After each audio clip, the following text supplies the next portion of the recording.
오늘 말씀드릴 것은 최근에 코로나 바이러스 백신 개발이 이 바이오 산업에 앞으로 얼마나 획기적인 변화를 가져올 것이고 주목해야 될 혁신인가, 이거에 대해서 좀 말씀드리도록 하겠습니다. 다들 코로나 바이러스 때문에 우리가 한 번도 경험하지 못했던 세상을 겪고 있고, 정치적으로도 우리가 바라는 거와 다른 세상을 만들기도 하고, 또 당장 경제적으로 어려운 분들도 수없이 많은데, 요새 백신 개발 뉴스가 계속 터지면서 우리가 터널의 끝을 보고 희망을 갖게 되어 있습니다. 이 백신이 얼마나 인간의 삶에 중요한 생명을 연장하는 변화였는가를 지금 말씀드리면, 지금 위에 보시면 스몰팍스 천연두죠. 중간에 녹색으로 짙게 그어진 게 이제 백신이 시작됐던 시점입니다. 그래서 그 이전에 그 백신이 없었던 시절하고 백신 이후에 이제 발생 건수를 보는 거죠. 그리고 두 번째가 소아마비이고 거의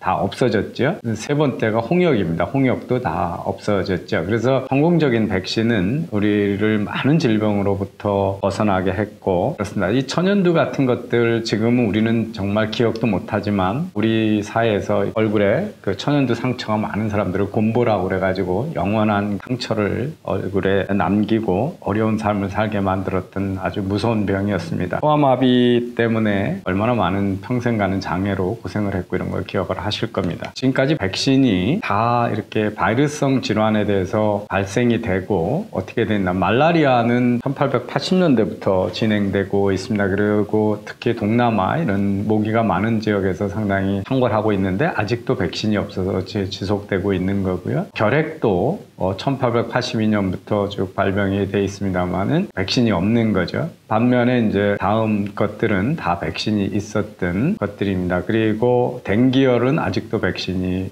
없고요. 저 밑에 가보시면 백신이 없는 거. 그 다음에 이제 뭐 우리가 지카 바이러스, 피버라든지 그런 것들이 백신이 없는 바이러스성 질환이고, HIV도 지금 에이즈를 일으킨 것도 백신이 없는 질병이죠. 그래서 바이러스성 중에 우리는 이제 백신 개발을 하면 당연한 것으로 간주하지만 바이러스성 질환 중에 백신을 개발하지 못하고 있는 병들이 많다. 다행히 이제 결핵 같은 건 치료약이 있기 때문에, 그리고 전염성이 먹지 않기 때문에 우리가 그렇지만 많은 바이러스성 질환들이 백신 없이 아직도 유지되고 있다 합니다. 큰 뉴스는 파이저나 모데나가 백신을 개발해서 이번 주 지난주에 다 FDA에 응급 사용을 신청에 들어갔습니다. 그런데 이제 여기서 mRNA 플랫폼을 이용한 백신의 그 유용성을 전 세계적으로 지금 보여주고 있다, 이렇게 제목을 달고 있습니다. 이 코로나 바이러스가 끝나간다는 소식만 이제 우리는 학수고대하고 있지만, 이 메신저 RNA, mRNA 방식의 백신이라고 하는 것이 뭘 뜻하는지, 그것이 왜 중요한 과학적 진전인지를 오늘 좀 살펴보도록 하겠습니다. 지금 이제 밝혀진 거로는 몇 가지 백신들이 임상시험이 끝나서 아직 제3자에 의한 검토는 안 이루어졌지만 스스로 데이터를 가지고 모데나의 mRNA 방식, 이 제품 이름을 mRNA-1273이라고 부릅니다. 이게 95%의 효과가 있다고 그러고요.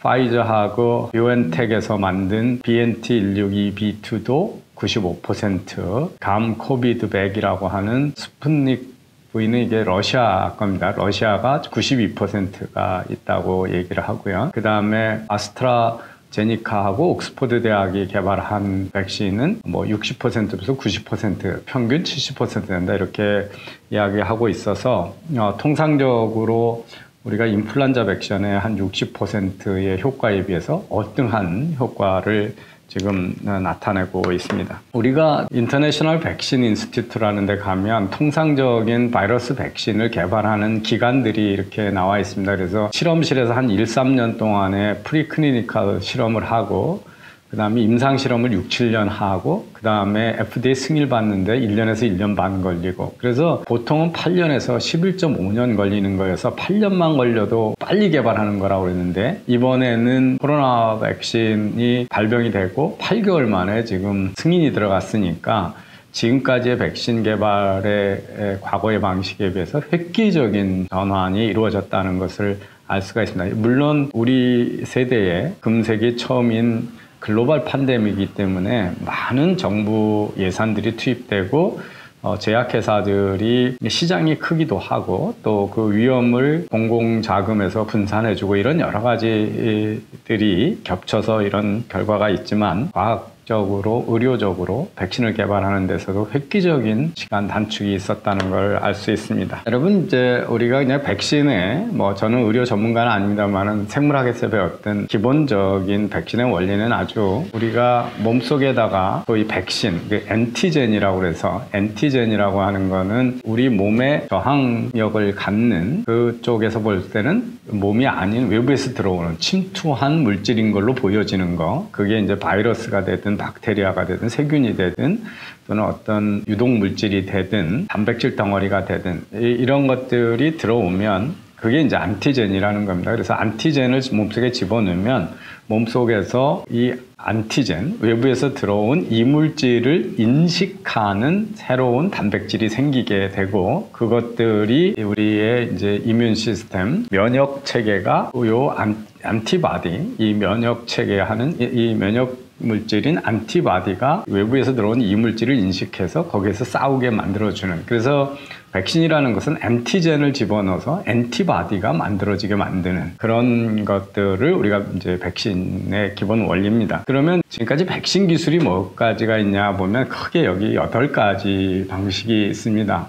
우리가 전통적으로 하는 방식은 첫 번째는 이제 죽은 바이러스를 통째로 활성화되지 않은 죽은 바이러스를 집어넣는 겁니다. 그럼 진짜 바이러스가 들어왔는데 이놈은 죽었으니까 우리 몸을 해치는 못하는데 그럼 몸에서는 바이러스가 들어가는 걸 알아서 죽은 바이러스가 미리 들으면 우리가 보통은 면역 체계가 생긴다, 면역이 생긴다는 거는 병을 앓고 나면 병이 생긴 건데 이건 이제 죽은 바이러스가 들어왔어 병은 앓지 않으면서도 몸에서 면역 체계가 이 안티바디가 생겨서 인식하게 하는 거고요. 죽은 거 아니라도 아주 약하게 만들어서 집어넣는 살아있지만 약하게 만든 라이브 애티뉴에이티드 바이러스라고 그러는 방식이 있거든요. 그 다음에 바이러스의 일부 단백질만 띄어서 집어넣는 방식이 있습니다. 그래서 우리 지금 코로나 바이러스에 보면 가운 둥그런 거에 옆에 돌기가 나와 있는데 돌기만 잘라서 집어넣는다는 방식입니다. 그래서 그거를 집어넣으면 또 돌기가 오면 돌기를 인식하면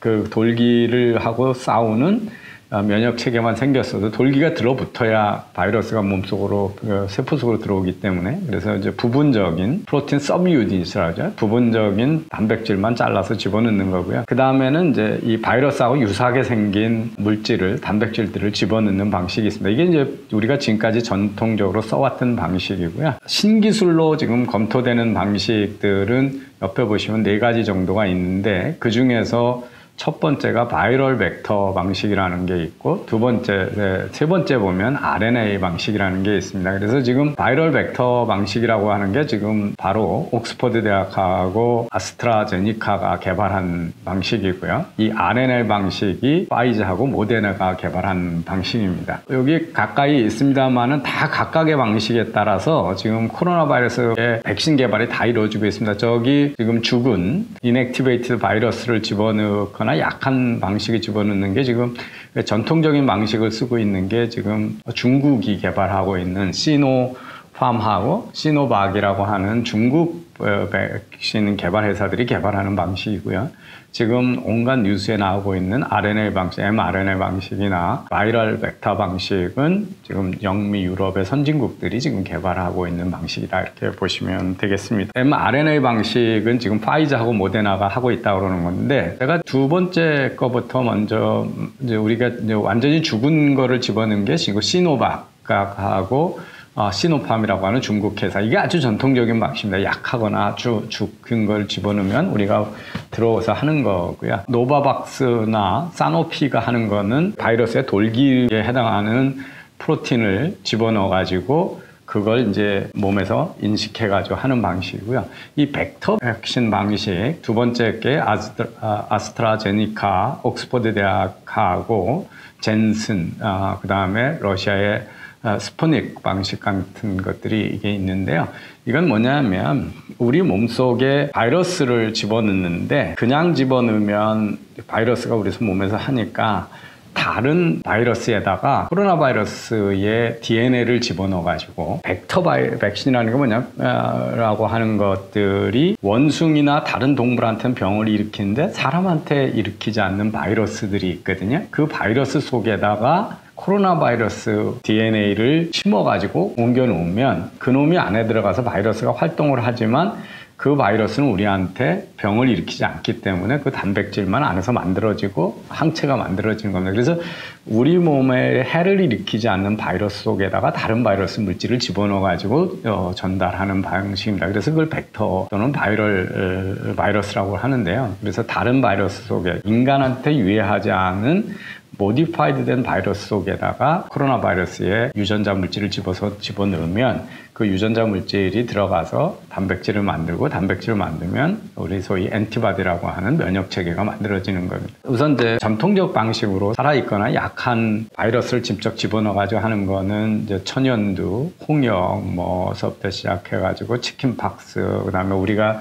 코로다 집어넣는 독감 예방조사도 있고 황열병, 옐로우 피버 같은 것들이 그렇게 개발된 거고요. 죽은 거를 집어넣는 게 A형 간염이라든지 광견병이라든지 꽈마비 관한 백신들이 다 이렇게 만들어진 거고요. 약한 독약 물질을 집어넣는 방식이 있고 그 다음에 이제 일부 바이러스에 단백질 쪼가리를 집어넣는 것들이 주사로 넣는 독감 예방 백신, B형 간염 백신 이런 것들이 그런 전통적 방식으로 개발된 것입니다. 근데 이제 mRNA는 메신저라고 하는 게 우리가 유전 물질은 DNA가 있는데 DNA는 유전자 코드가 AGCT라고 하는 그냥 쭉 정보만 있고 이 정보를 받아가지고 단백질을 어떻게 만들으라고 지시하는 게 RNA거든요. 그래서 이 메신저 RNA는 이게 소위 소프트웨어하고 비슷하게 이 RNA에다가 코로나 바이러스의 돌기 단백질이 어떻게 돼 있는 유전 코드를 집어넣으면 이 RNA가 들어가서 몸 안에서 우리 몸 안에서 마치 코로나 바이러스의 돌기 단백질을 만들어냅니다. 그래서 우리 몸을 이용해서 우리 몸에서 코로나 바이러스의 돌기 단백질을 만들면 그게 이물질로 인식을 하니까 엔티바디가 생기고 거기서 면역 체계가 생기는 거죠. 근데 이제 문제가 뭐냐면 이 RNA라고 하는 게 온도에 아주 취약한 물질이어서 상온에서는 금방 썩어서 없어지거든요. 그래서 이제 RNA를 지질이라고 그러는데 기름이죠. 지방을 리피드라고 하는 아주 작은 입자로 코팅을 해서 잘 안 부서지게 이렇게 RNA를 코팅을 해서 보호를 합니다. 그래도 코팅의 기술에 따라서 보관해야 되는 온도가 전혀 달라서 파이저는 지금 마이너스 70도이기 때문에 미국에서 지금 드라이 아이스 쟁탈전이 지금 벌어지고 있는 이유가 이걸 이제 움직이려면 드라이 아이스를 통해서 운반해야 된다는 거고요.